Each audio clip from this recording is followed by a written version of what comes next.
আসসালামু আলাইকুম আব্বু। ওয়া আলাইকুমুস সালাম বাবা।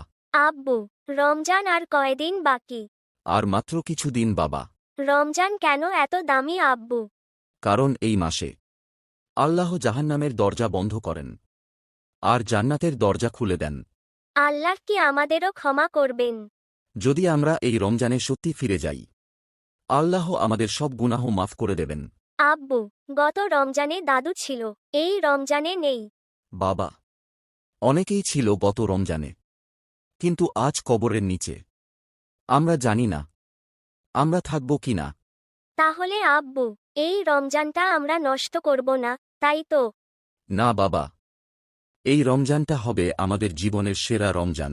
এই ভিডিওটি যারা দেখছেন তাদের জানো, এই ভিডিওটা যদি তোমার চোখ ভিজিয়ে দেয়, তাহলে বুঝে নিও আল্লাহ এখনো তোমাকে ডাকছেন। এই রমজানটা নষ্ট করো না। যাদের তুমি ভালোবাসো তাদের কাছে এই ভিডিওটা পাঠিয়ে দাও, কারণ জানি না আমরা সবাই পরের রমজান পাবো কিনা।